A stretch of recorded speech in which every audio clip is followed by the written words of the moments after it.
एक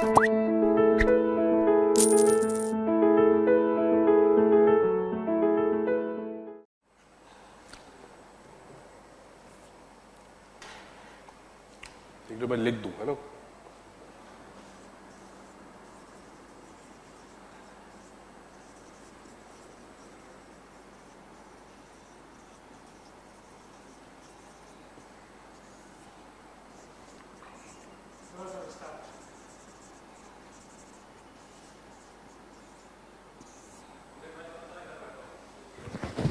Correct?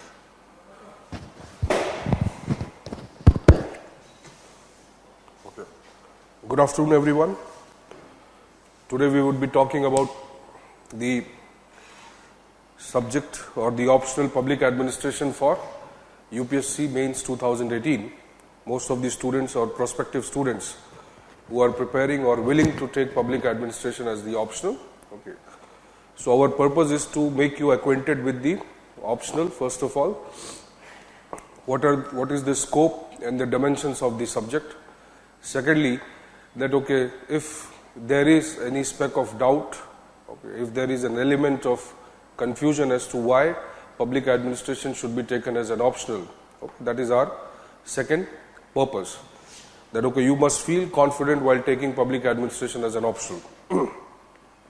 Okay, over the time, let's say since its introduction in 1980s, late 1980s, 87, public administration as an optional has been very dominant within the UPSC. Okay. Most of the, you can say, toppers for the last 10-15 years have been from public administration. Okay. And there is obviously certain reason for that. Okay. So before we get into those things, plus how the questions are asked in the examination, what is the scope of the question paper, where can you link this subject with your practical aspect of society and the governance, that is how you view the functioning of the government in the society. All those aspects will deal in this class, okay, and certain references which are necessary how to go for a step-by-step method of studying public administration. But before we proceed, okay, let me give you just an idea of what public administration is. Okay, the public administration, the word public is very important here. Okay. So as a subject, if I treat public administration as a subject to be studied, so the scope of this subject is defined by this word public. Okay. Public would mean here the government. Okay. It can also mean common, okay, or people. Anything which is for the common interest, for the people, for the masses, okay, that is the government. Okay, administration would deal with how to achieve what is decided by the government. So to fulfill the needs of the people, how a government is going to achieve the goals, that is the administration. So comprising of these two words, public administration actually means serving the people. Okay. And it is very obvious that if we are serving the people, then we must serve them in the best rational manner. So the study of public administration deals with that how we are going to serve the people in the most rational and effective manner. Now see, the paper has two parts. Okay. So you have paper 1, okay, and paper 2. Okay. So paper 1 generally deals with the theories. Okay, I hope you understand what is a theory. Paper 1 is generally dealing with the theories and principles of public administration. That is, it is more related to the knowledge of the discipline.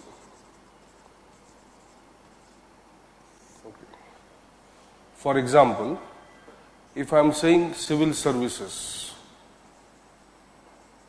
for which you are competing, so if we have civil services, then how do we understand the idea of civil services?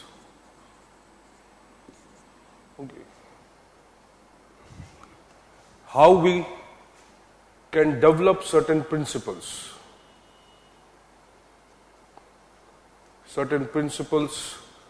of functioning. Okay. People who work, let us say employees or public servants. So how these public servants will function? Okay. How do we need to control them? What can be the best principles to improve their motivation, okay, their functioning? Then you have entire service and the career system. Okay. So to address these various aspects, apart from that, what will be the structure? That is, how will a typical government system look like? Okay, that is also a very important aspect. That if I am going to do something, then before that I have to design a structure. I have to create an organization. So all the aspects related to how an organization will be designed, okay, what are the principles of forming an organization, running an organization, and solving the conflicts within the organization, that will come here. Okay. And apart from that, how the people in the organization behave. So paper 1 is concerned with the study of all those things. Most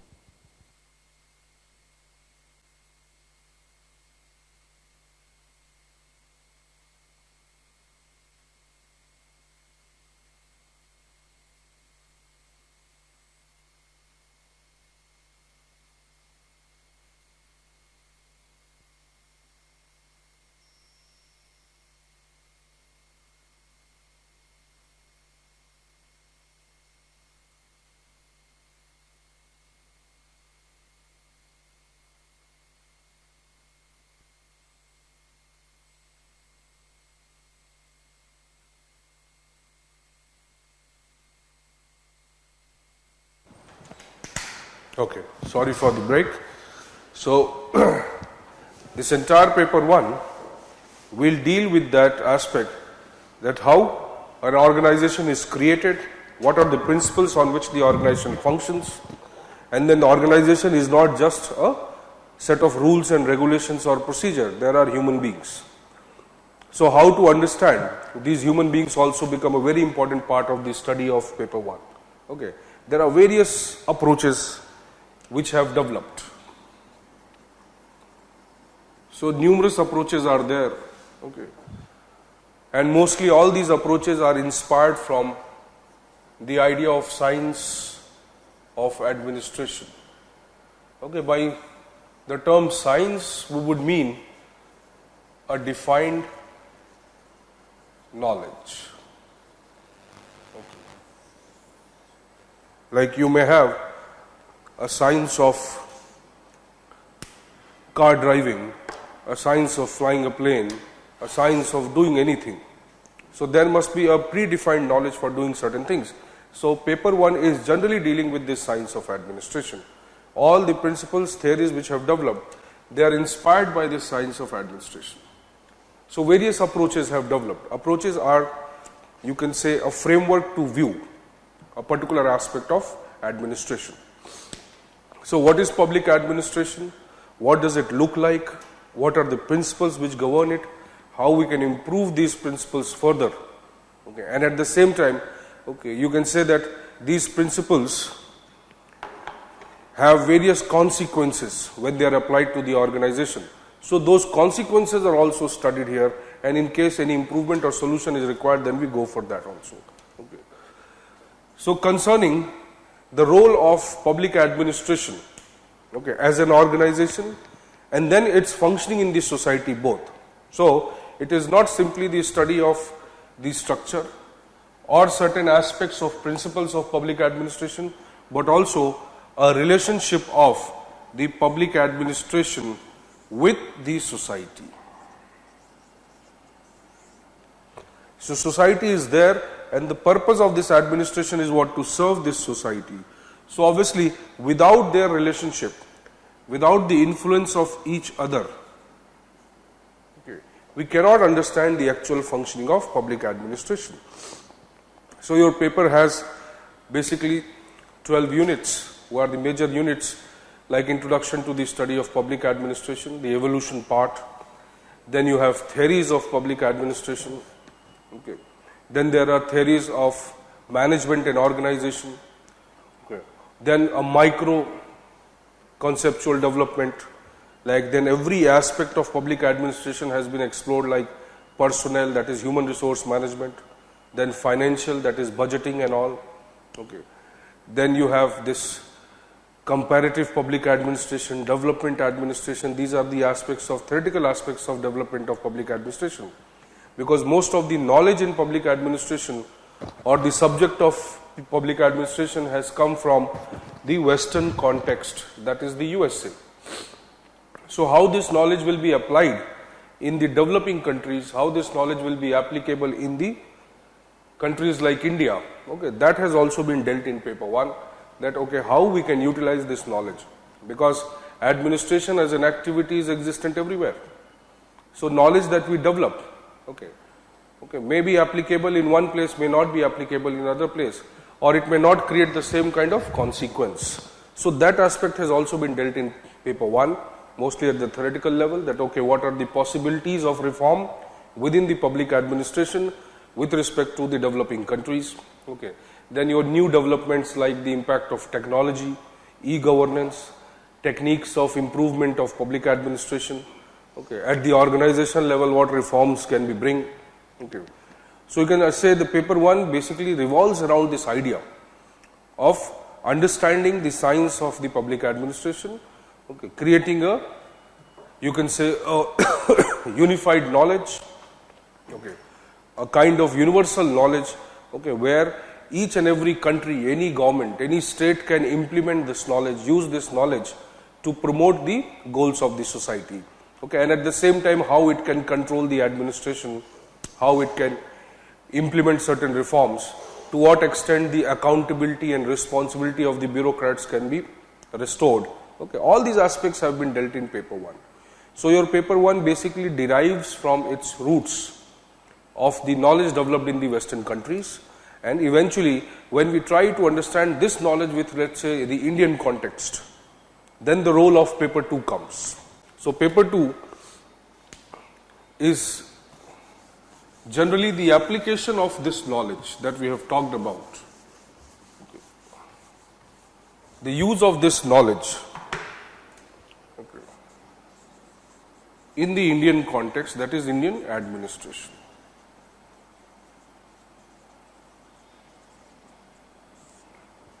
So you can say this is more applied part. Okay, this is more applied. Okay, it is also visible because you can see it happening every day in your society.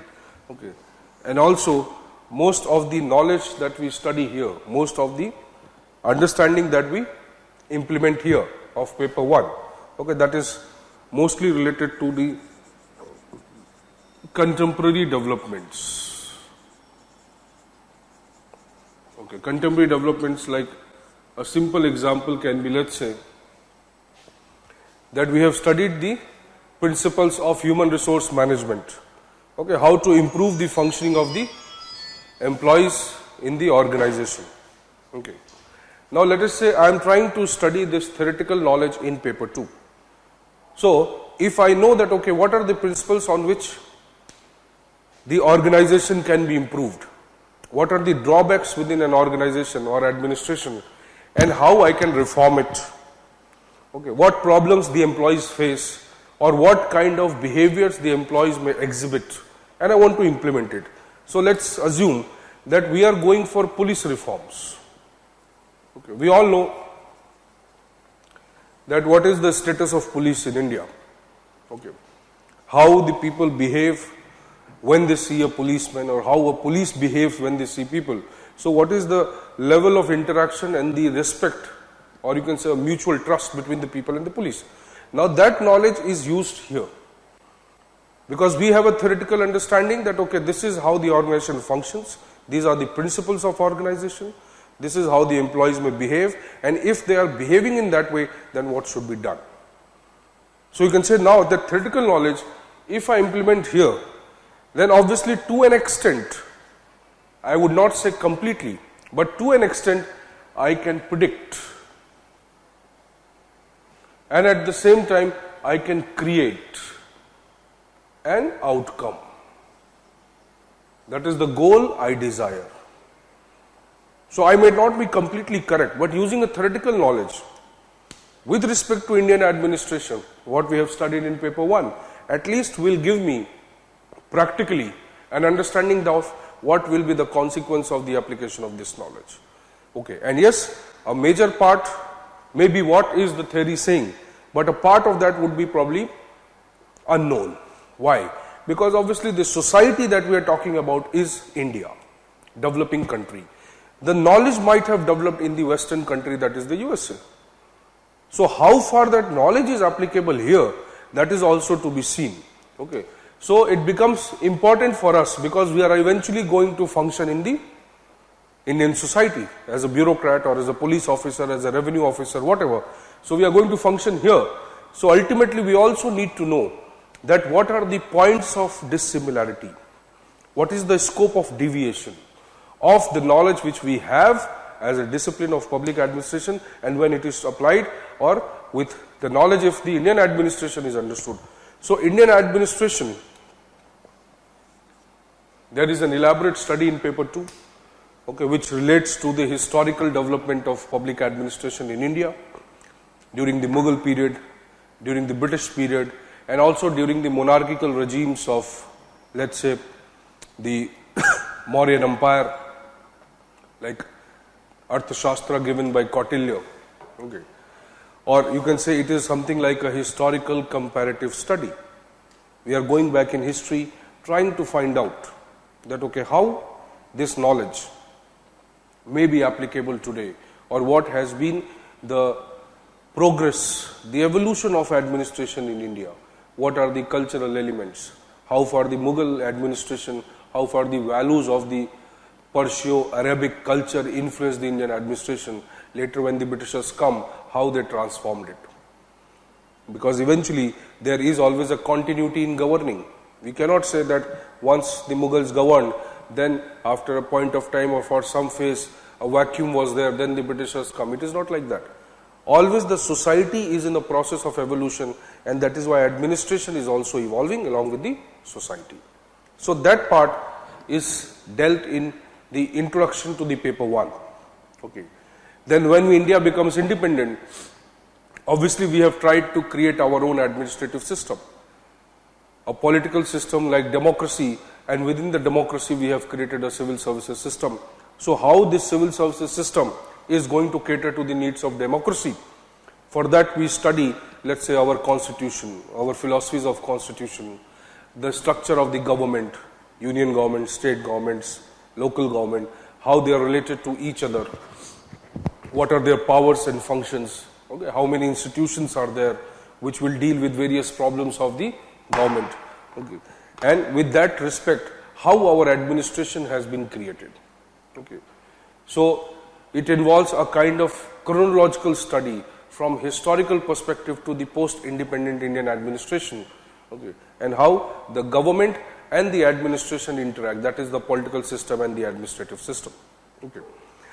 So district administration, your state level administration, your union level administration, local government, okay, role of local government, Panchayati Raj institutions, okay, reforms required in the civil services, what reforms have already been done, what reforms are necessary today.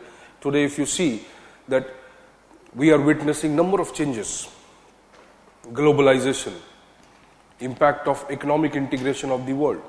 Okay, today in villages also people are wearing jeans, or you can say something which was a luxury few years back, like a mobile phone or having a Chinese food, or something, but today you will find localization of those things. Okay. Numerous brands are there with respect to clothing. Numerous brands are there with respect to mobile. Numerous service providers. Okay. And now everybody has that access. So obviously there is a huge change in the society which is to be governed today. The society which was there in 1950s and the society which is there in 2017. Okay, there is a huge difference between that. So obviously when the generations change, when the society change, when their needs change, okay, it is difficult to use the same kind of administrative system. So we need reforms. Okay. Impact of technology is visible. Everybody is today, we are having a kind of virtual classroom seminar. So the technology is changing. Technology is changing the modes of communication.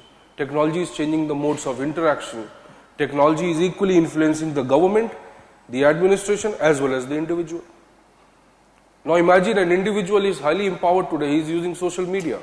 Obviously the government's response or government's level of response should also be equally matching. So if somebody writes to the railway minister on Twitter or the foreign affairs minister Sushma Swaraj on Twitter and she responds instantly, that means what? You see how direct the society, the government and administration are interacting today. So obviously this will create visible changes in the governing process. Okay.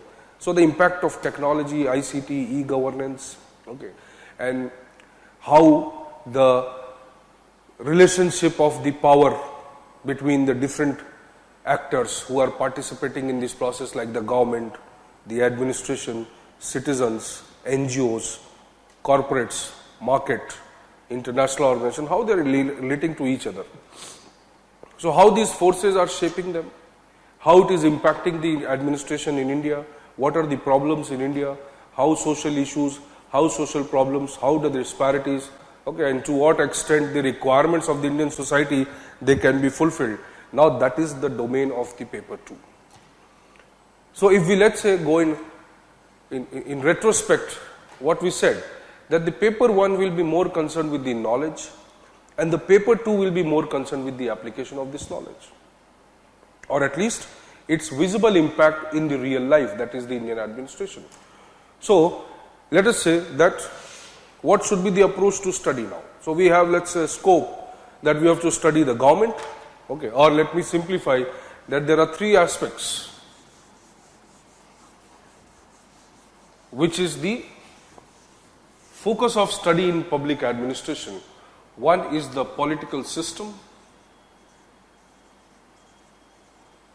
Political system here means the government or the state. Okay, then you have the administration. Okay. Administration is your civil services, or you can say bureaucracy. Okay, bureau means an office. So bureaucracy, and finally the citizens. Okay. And in between them, whatever is there. So how the political system, the administration and citizen, how their relationship is changing. Okay. What they are, how they are functioning, what they are, how they are functioning, what they are, how they are functioning. Now if you link all this, now this is the domain or the scope of public administration. Okay. And this change is not only happening in India and it is not being influenced only by India. So we can also add the ecology to that. That is your international environment. Now if America does something, and America is, or India has one of the biggest trading partners as US, okay, or European Union or Europe. So if they do something, any change they do, consequently it will influence this, it will influence this, and ultimately it will influence this. If they do something, obviously it will influence this, it will influence this, or they will influence them through the elections, through the democratic process, they will influence them. So you see, it is like a network. This entire study will be like a network. Now the best part of public administration is what? That it is not a kind of theoretical subject. You need not mug up the public administration. Obviously, there are certain facts, okay, like certain theorists are there, okay, who have contributed to the knowledge of public administration, or we can say the science of public administration. So we have to know certain theorists, okay, we have to know what they said, okay, and to an extent we also need to memorize them. But you see, that part is hardly 30 to 40%, not even 40% I would say, 30% part. So your behavior principles, even though they are complicated part, they require a lot of time because their conceptual understanding is to be developed. But you can say in terms of the scope of the syllabus, okay, they may not be very wide, they may not be very big. And scoring depends on how well you are in both the papers. It's not just about one paper.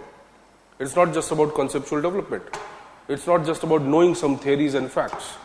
It is also equally important to understand how they are applied.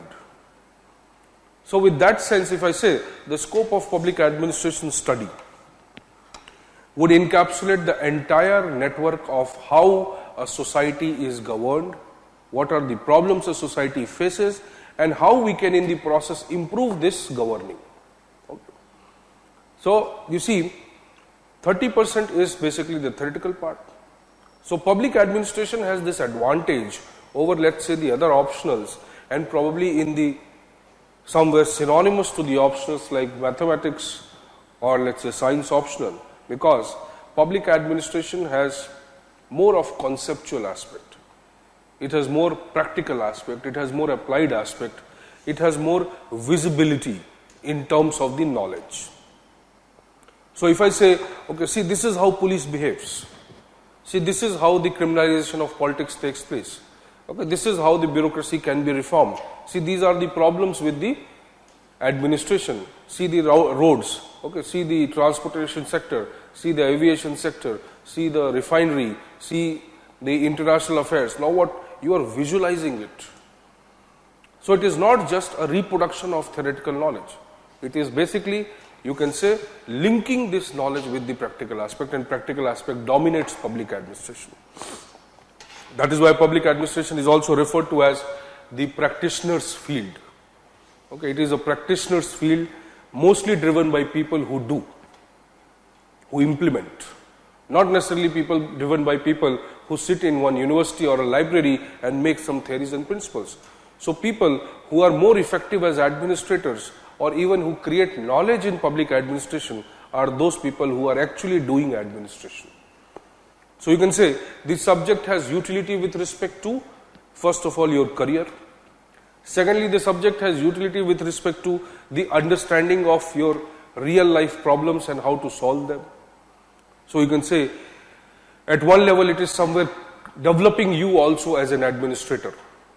Okay, it is creating, or it is providing you that basic idea, the basic knowledge of being an administrator.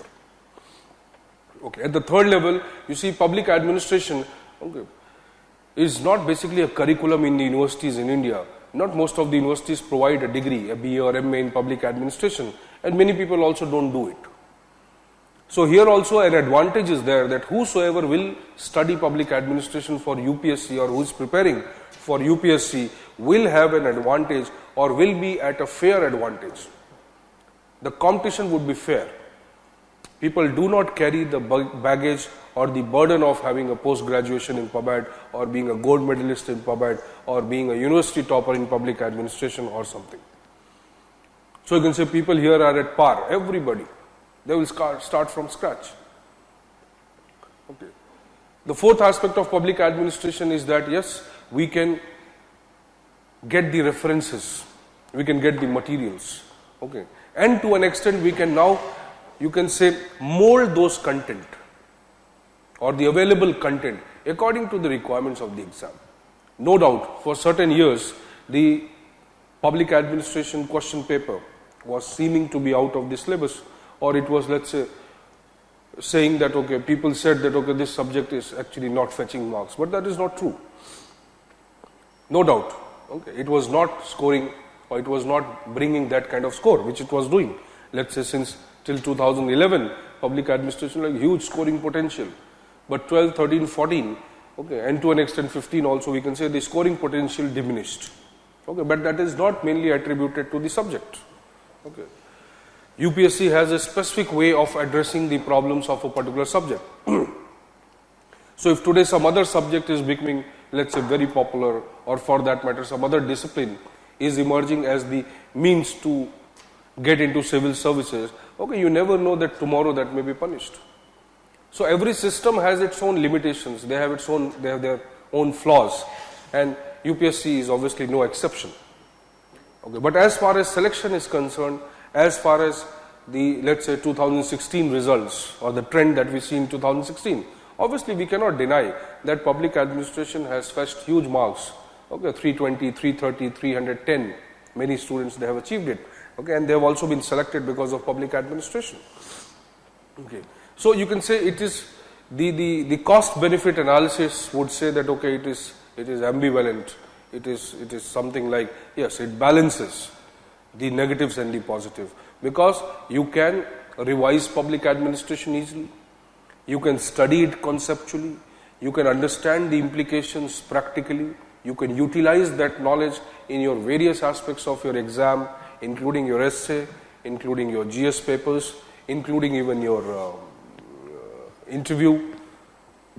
Okay, so public administration, okay, you may not say that, okay, it is something, okay, which will be a roadblock for your success. It is not. Okay. But yes, the important part of public administration would be that definitely how you can say developed or a comprehensive approach you have towards a problem. For example, if you are viewing the problem of backwards in the society, so how we are going to develop the backwards? Now, it need not be purely a theoretical idea that, okay, we must do that, we must do that. So when you're writing answer in public administration, you must also bring some creative, some intuition based, okay, some already fact based, some suggestions, some alternatives, some creative ideas that can be accepted, okay, as well as appreciated by the examiners. So public administration has this part. It allows you the flexibility to write. Okay, it gives you a scope for creativity.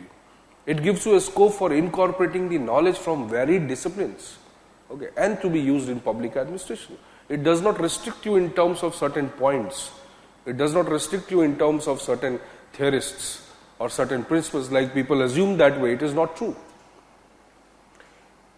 Most of the people who have scored high in public administration are those people who have actually understood the undercurrent of the subject, who have understood that, okay, no, it is more important to practically view this knowledge in the society, okay, or the international issues, whatever are happening. And then it would be probably a better way to understand the subject itself.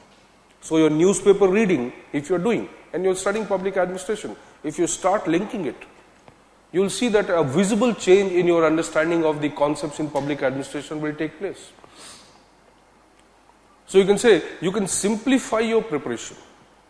If you are a keen, or you can say a conscious citizen, a conscious aspirant, if you are, okay, and that is probably one aspect which the students miss, because students are mostly, let's say, they get overburdened by the vocabulary of the subject, they get overburdened by, let's say, the theories and the facts of the subject. They get overburdened by having a particular content and memorizing this content, and then we have to write this content. That is not true. That is not required in public administration. Okay. The subject is crisp. Okay. Yeah, theoretical aspects are there so that you can explore various dimensions. Yeah, but in terms of study, in terms of content, it is quite crisp. When you start applying this content, then probably the scope widens. But that is something you need not memorize. That is something which you will have to understand. So if you have understood what is a square or a plus b whole square, if you understood the logic, then it is very easy for you to apply it anywhere. So in that regard, public administration as a discipline is extraordinary. You can say you need to know the concepts and the content you can create over the time. Okay. Current issues, current examples, Supreme Court or the judicial judgments, okay, they also form a very important part of answer writing. So public administration content will come from theory, will come from newspapers, will come from whatever the happenings, the laws, decisions, changes, provisions, anything government is doing, policies and programs, it will come from there. So you can understand that how effective it is as a subject, as an optional, which can improve your score in general studies also. Okay. Obviously, the important aspect here would be how you use it. Okay. So if you are just unidirectional, or you want to follow a unidirectional approach that, okay, somebody will spoon feed me the subject and somebody will spoon feed me the knowledge, okay, that is not possible. Okay. Even if a minuscule vibrancy or a minuscule dynamism is required on your part, at least that much is required. So as a student, you must always be, let's say, active listener. You must always be conscious to know what changes are taking place. You must be conscious enough to find out that why certain things have happened and what could have been the alternatives, why something would have been avoided. Let's say Gurmeet Ram Rahim. Now the Dera Sacha Sauda case also brings a very vibrant case study for a public administrator student. So if a public administration student is conscious, he will understand that what has actually happened and what could have been done to avoid certain things like that. If the government, the police, the administration would have been proactive, judicial system would have been strong, the justice system would have been strong. Definitely such kind of influences or an individual's becoming so powerful, okay, whether it is a personal issue, whether it is religion, whether it is something related to your personal laws, whether it is related to the emotional influences, at least the administration must be intelligent enough to comprehend that such a scenario may be created. They can rationalize their decision making. They can rationalize their evaluation of what is happening in the society. So it's not easy. You can say, obviously, that because society is so dynamic, it is highly complex. So it is not easy that every time you will get that opportunity. Okay, but yes, as a subject, public administration will give you an edge, whether you are working in the field or when you are preparing as an aspirant in UPSC. Okay. Now people ask sometimes that, okay, how? Or how to start the study of public administration? What should be the basic study of public administration? Which books I must follow? Okay. So some references I would tell you, which are very essential, very important. And it will be like a chronological study. Okay, I would give you a chronological study, how actually we are going to, or how we should start this step-by-step process. Okay. So let me divide it. Let us say paper 1. Okay.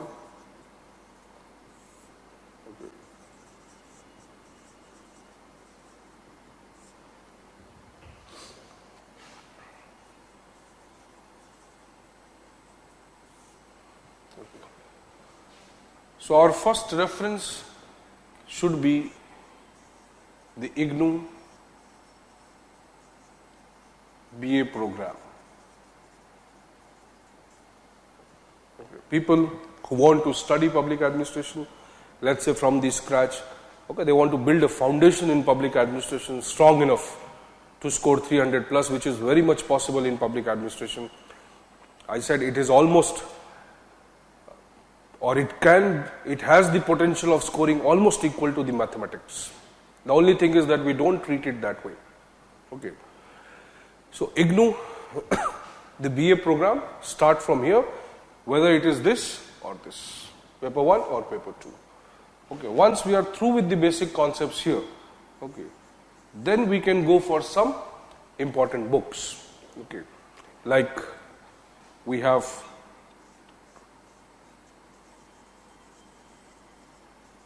Nicholas Henry. Okay. Nicholas Henry, we have to study 30% of Nicholas Henry, not more than that. Okay. Basically certain theories, evolution, policy, budgeting.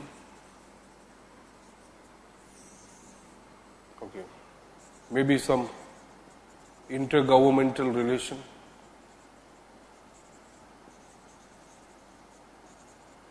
So not more than that.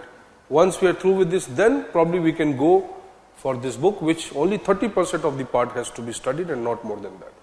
Okay. Okay, this will at least give us an idea of the context of the US, the American context in which the public administration as a subject has evolved. Okay.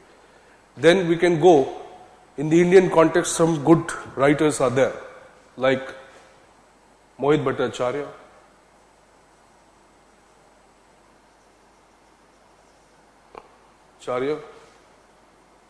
New Horizons of Public Administration, but only in the order. Okay, and then you can read Prasad and Prasad.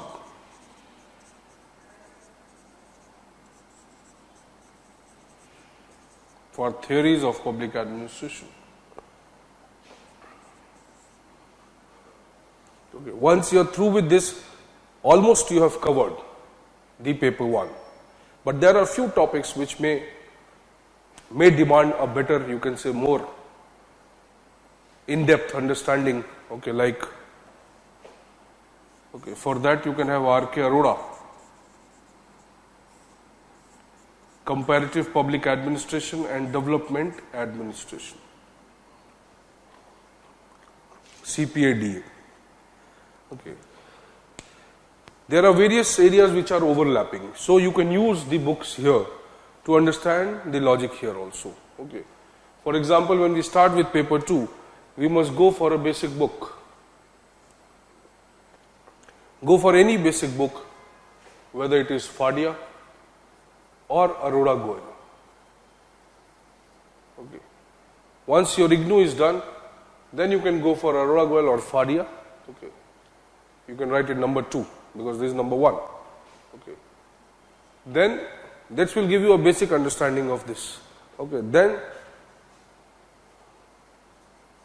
go to second ARC, the study of second ARC, and correspondingly you can study the Indian Constitution.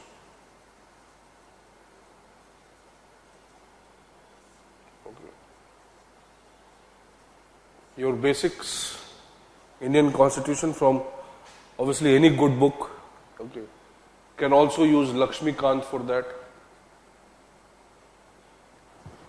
So this must be there because you have done already most of it from here. Okay, but at least, okay, to know certain basics like articles, provisions, we have to use it in paper 2.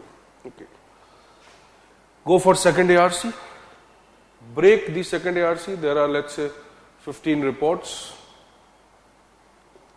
Okay. Now break these reports because you have time. Okay. You cannot say that, okay, I cannot read it. Okay.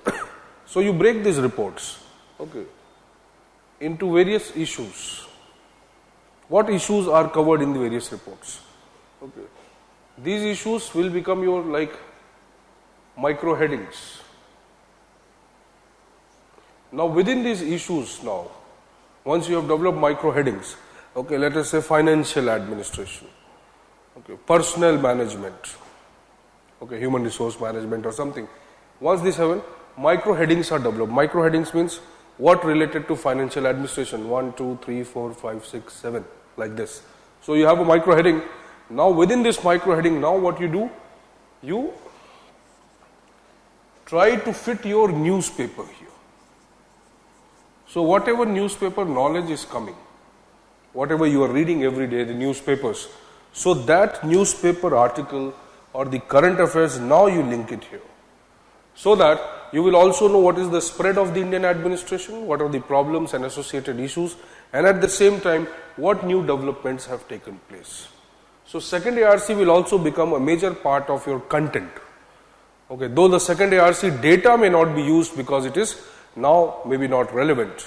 Okay, the report came in 2008. So this can be, but the content, the analysis of second ARC can be used. Okay.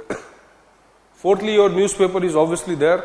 You can also add value to your preparation by studying the Indian Institute of Public Administration journals.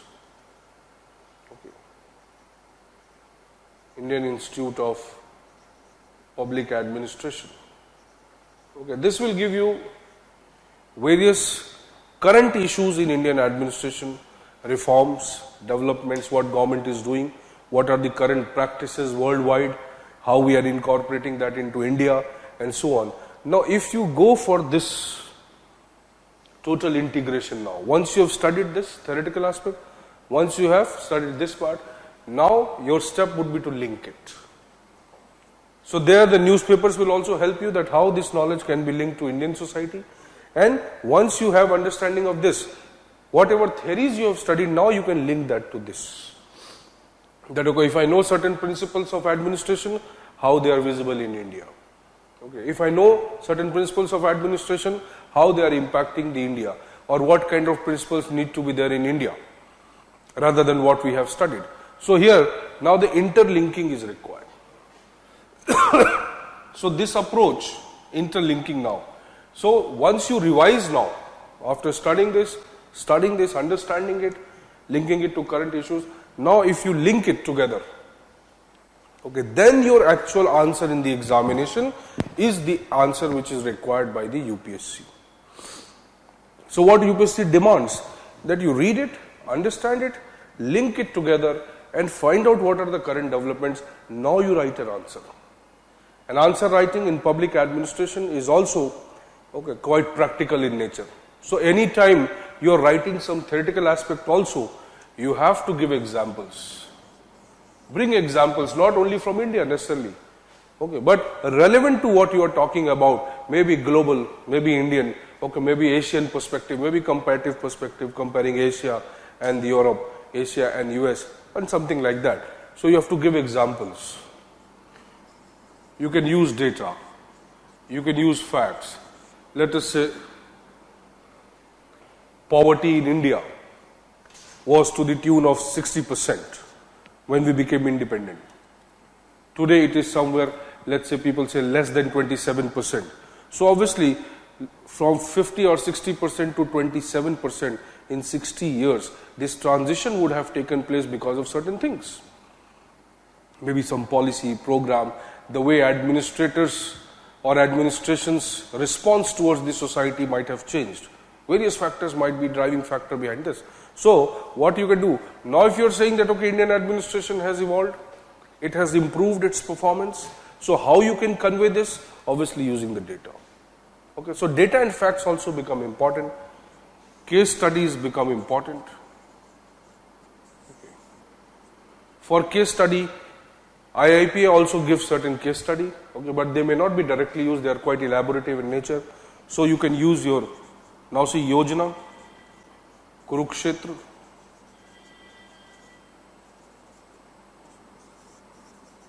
World Bank reports, they can be used for case studies.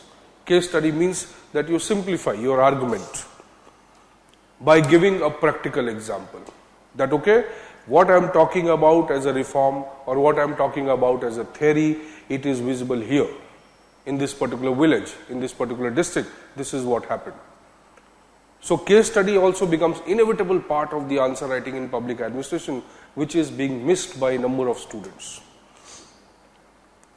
So our methodology here is centered around this idea that how we first focus on the conceptual development, okay, then a part of the knowledge which is to be memorized, which is to be known, okay, how, let's say in a more subtle way, in more implied manner you can learn it, because you will start applying it. So the first phase is conceptual development. The second phase comes the understanding of those concepts with respect to your society, with respect to the practical aspect. The third aspect is the study of the Indian administration and then linking this conceptual knowledge to Indian administration. The fourth aspect is to understand the policies, programs with respect to the Indian administration as well as the theory which you have studied here. So our approach towards the public administration is very exhaustive. Secondly, it is very comprehensive as well as you can say at the same time quite precise, because we know the direction where we have to move. Thirdly, it is exam oriented, obviously the means to success. Here public administration as a research, public administration as a philosophical subject. We are not supposed to study that. So we are quite oriented towards our goal, that is the success in the examination. Thirdly, through elaborate tests, okay, through very practice writing sessions, okay, questions within the class itself, and probably an opportunity for students to even address their queries while a subject being taught. Probably that is our strength. Okay. And that I call as the reciprocal learning process. Okay, it shall not be one way. Maybe initially for a time being it may be a one-way process. Okay. But yes, over the time this process changes. Once you or the students become acquainted with the knowledge of public administration, or for that matter any discipline, okay, they will have obviously their own confusions, they will have their own questions. So that we integrate in our class itself. Okay, it's not about raising a hand and asking a question. It is more about how we both, as a student, as a teacher, we contribute to the greater or better learning of public administration. So public administration as a discipline, first of all, is not a roadblock, is not a limitation on the success within the UPSC. Secondly, as a subject, its beauty lies in its simplification. Okay, its beauty lies in its practical application. Its beauty lies in something like a kind of start from scratch option to everyone. Okay, there is no advantage anybody. Okay, or there is no disadvantage same way. Okay. The third aspect, or the most important aspect of public administration, is that okay, yes, it has an inbuilt contribution to various phases of the examination. Okay. References and resources are more or less classified. Okay, they are quite known. Okay. Except obviously there will always be times in the examination when you might encounter certain questions which you may not have visualized. But then whatever learning you do, whatever process of orientation we take you through, that is basically for that. So if I just merely transmit some information, okay, you are already handicapped because you are working only for that information, you are just memorizing that information. But the moment I share, the moment I develop a conceptual approach, a better orientation to understand a subject, a holistic perspective of viewing what is public administration, that very moment you become empowered enough to deal with, let's say, such kind of questions, which maybe hardly 10% or 12%, 15% of the exam. So it's not that you may not encounter certain questions, but then that is true with every subject. It's not only public administration. Okay. As far as scoring is concerned, public administration was a top scorer prior to 2010, 11. It was top scorer. Most of the top scorers from public administration. People from varied academic backgrounds can take PubAd and perform. That is also one beauty of public administration. Secondly, that last year, the results that have come, okay, the kind of question paper that came, that shows that you need to have a basic conceptual understanding of PubAd. You must be able to creatively present your content, confining obviously yourself within the domains of public administration. Okay. So scoring in public administration above 300 is not a difficult task. Okay. Provided your approach is correct references are there. Okay. Your effort towards the concept building has been there, practical understanding of society is there, and obviously that is very much needed in all the phases of this examination, not only for the subject. So you can say this subject may train you for this exam. This subject may create a scope for you as a better public servant. Okay. A famous theorist in public administration says that public administration deals with the womb to tomb. The moment you are born and even after your death, it is the public administration which has an overbearing influence on your lives, and that is true. From your birth certificate to your death certificate, nothing can be conceived without the administration. So the beauty of the subject, okay, lies in its practical understanding, practical application. So anybody who will study the subject with a conservative mindset, with a blindfold, that okay, this is the only syllabus and these are certain things which I need to know, obviously the chances of success will reduce because it is an applied subject, more practitioner oriented. So it requires, you can say, more of a pragmatic and practical view. Okay. So public administration has numerous advantages as a discipline. It will help you, obviously, to be a good administrator. It will help you to understand the Indian society. It will help you to understand and appreciate the failures and successes of the governments. Okay. And probably the more public administration informed you are, the more socially conscious you will become. Okay, you can understand the state implications, policy, politics, democracy, the issues and problems in democracy, and why there are various roadblocks in achieving various kinds of goals within the society, and in fact not only India but globally. So you can say it will not only give you an advantage in terms of an aspirant to UPSC, but advantage in terms of being a citizen also. Okay. So the beauty of public administration, okay, to an extent depends upon the treatment which is given to public administration. So it is, you can say it acts like a good, if you are a good master, okay, it will be probably a rewarding, a profiting slave. But yes, if you become the slave of the syllabus, then obviously it is very difficult for you in that matter, in any subject. Okay. People running after the books, people running after the content that is not required. You need to know the concepts, know your basics, use practical aspects, policies, programs must be known, revise it, write it properly. So writing is also equally important, not just knowing. Okay.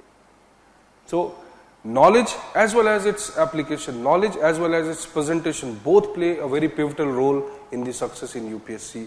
And in that regard, public administration's credentials have always been one up compared to the other optionals. It is not that it has not been, probably 2, 3, 4 years, okay, is not a trend which indicate that public administration will or it will not score. Okay, it has already scored last year and probably and that may, I can say, will be a beginning of a trend that it is going to score higher. Okay. So as a teacher, as you can say, contributing to the to an extent to the aspirations or realization of aspirations of the students, I would say that public administration is worth studying. Public administration is a dependable ally. Public administration is a dependable optional. Okay. Yes, we require obviously a more refined treatment. We require a more better and positive orientation towards public administration. Okay. So the rewards would be many times, no doubt. Okay. Anything which we study with a conservative or a biased mindset, definitely the outcome is not going to be there. Okay. And that is also why the public administration people from varied backgrounds, the most diversified backgrounds, people choose the public administration. Okay. So we can only say, or we can guarantee that, okay, yes, we'll collaborate with you, we'll work with you, and probably create that kind of coordination, okay, where it is not just a kind of knowledge sharing, but also it will develop a process where both can contribute collectively to the success of, or to the success within the UPSC exam. Okay, so considering your positive orientation towards PubAd, okay, I say all the best to you, all of you, and probably the PubAd would become instrumental not only in shaping your career within the UPSC, but even, let's say, developing you or evolving you as a better administrator within the society. Okay. Thank you for your time. Okay.